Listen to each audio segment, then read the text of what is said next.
Listo, jóvenes. Muy buenos días. Les sale el profesor Wilfredo y el tema que vamos a trabajar es el de la cultura chimú. Pero para entender qué es la cultura chimú, debemos de entender, como cualquier cultura, cuál es su ubicación geográfica, ¿no es cierto? Dónde se desarrolló y cuál fue su centro principal.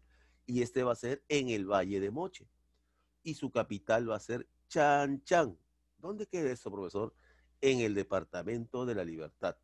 Y tú sabes que todas las culturas tienen una extensión territorial y por lo tanto se va a extender desde Tumbes, como puedes visualizar en la imagen, hasta Barranca, que se encuentra en la zona norte de Lima. Te explico un poquito más acerca de la formación de la cultura chimú. Verás, existía un personaje llamado Takainamo. Takainamo supuestamente va a ser considerado más adelante como un dios y también va a ser llamado Chimo Capac o Chimor Capac. Él va a llegar en una balsa de palos de un país lejano, posiblemente de Centroamérica, pero va a llegar acompañado con un número de séquitos muy grande y se va a posicionar de la Tierra Nueva. Esta tierra se va a llamar Barranca y obviamente en esos momentos va a comenzar a construir lo que es Chan Chan. Esa es la leyenda, parte de la historia de cómo nace justamente esta cultura, que es la cultura Chimu. Y para eso también tenemos que ver nosotros quiénes son los que lo han descubierto o quién lo descubrió. Pues lo va a descubrir Federico Max Ulle en el año de 1902, chicos. Y cuando hablamos de datos generales, estamos conociendo de manera general todo lo que representa esta cultura.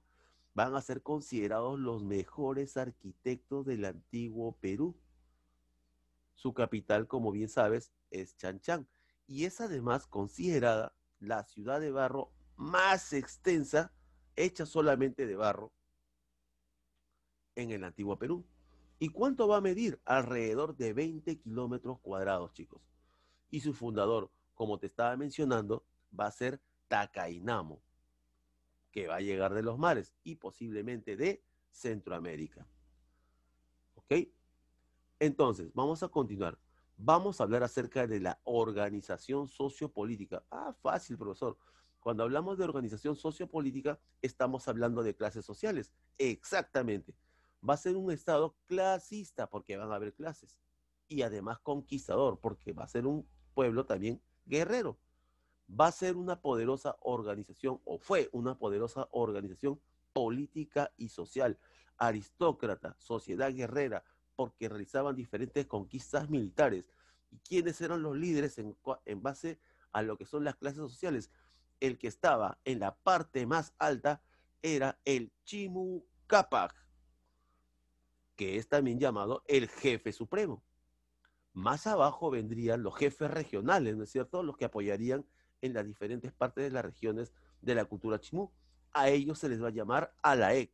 Son unas especies de lo que en este caso conoceríamos como alcaldes, ¿no? Y el chimucapa sería como el presidente. Es más o menos la idea. Pero también existían los sirvientes y los esclavos. ¿Y cómo eran llamados ellos, profesor? Ellos eran llamados los llanas, que llana en quechua significa negro, valga la aclaración. Vamos a hablar ahora acerca de lo que representa la organización económica. Profesor, organización económica, fácil, profe. Cuando hablamos de organización económica, usted me está hablando claramente de cómo ellos se alimentaban, cómo ellos vivían, qué hacían ellos para subsistir, crear y formarse justamente como una cultura y más adelante como un imperio. Obviamente ellos tenían la actividad agrícola. Ah, obviamente, pues profesor, la agricultura, ¿no? Y utilizaron grandes obras hidráulicas. Sí, profesor, como puedo visualizar y usted me ha visto, todos hemos reconocido, esta cultura se desarrolló en la costa del Perú. Y tú sabes que la costa del Perú es una zona netamente árida. Por lo tanto, tenían que realizar acueductos, canales de irrigación, represas, etcétera.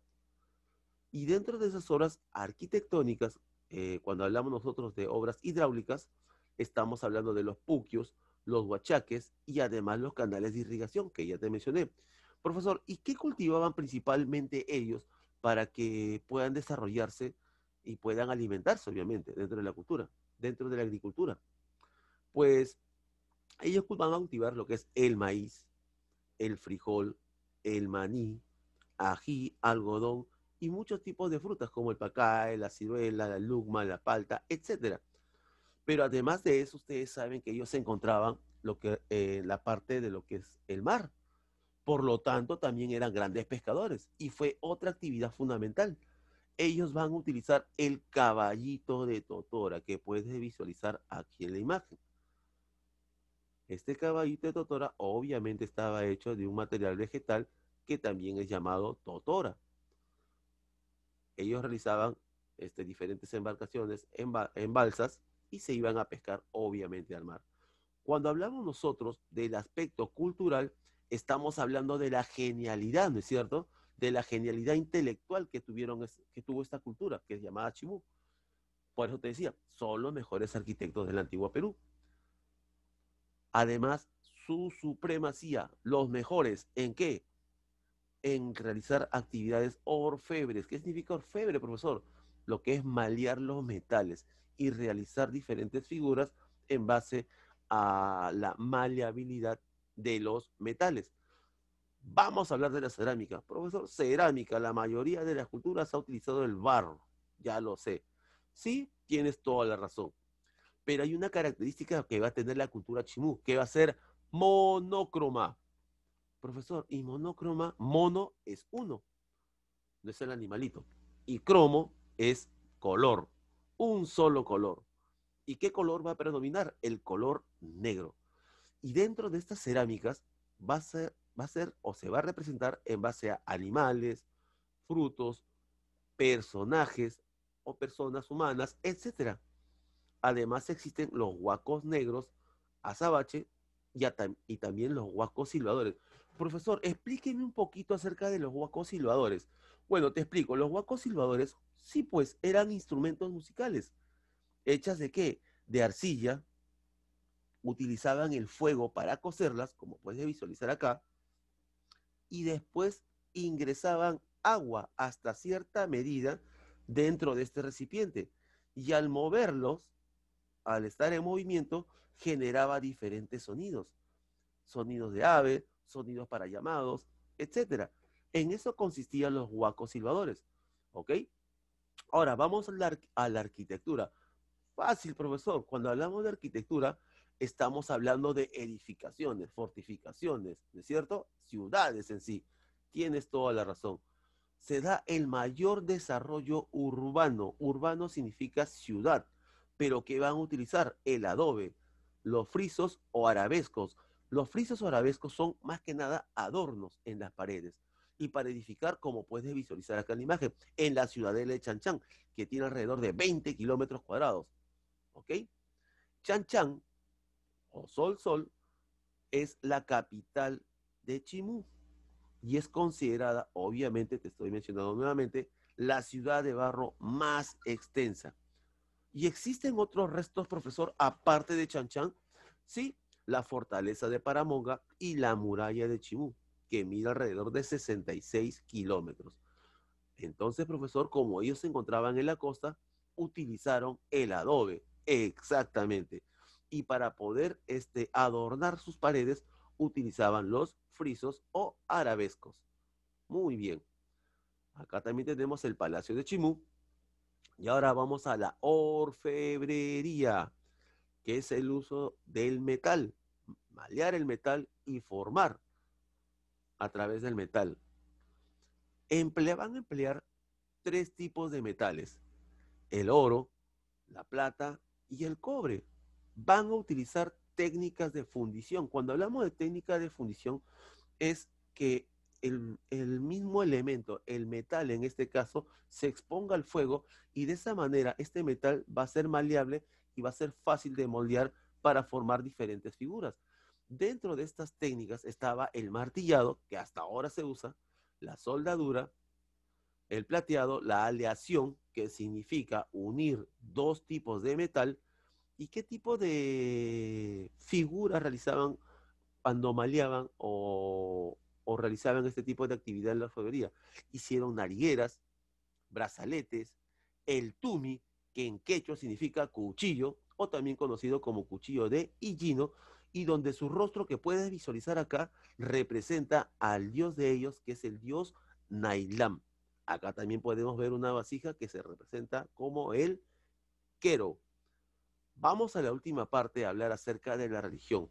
Cuando hablamos de la religión, chicos, tenían diferentes dioses. Por ejemplo, su soberano, el soberano, era considerado un dios. Otro de sus dioses era Nailam, por ejemplo.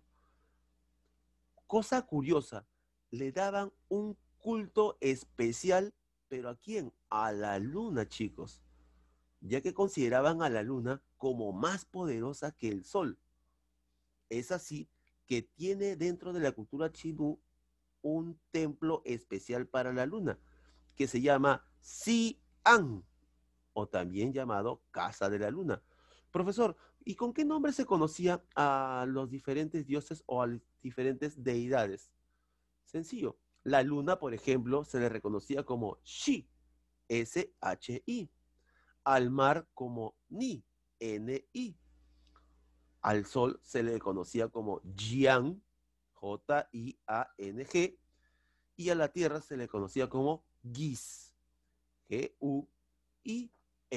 Hasta acá es donde te puedo mencionar para que puedas conocer y verificar la importancia de esta gran cultura peruana llamada la cultura chimú.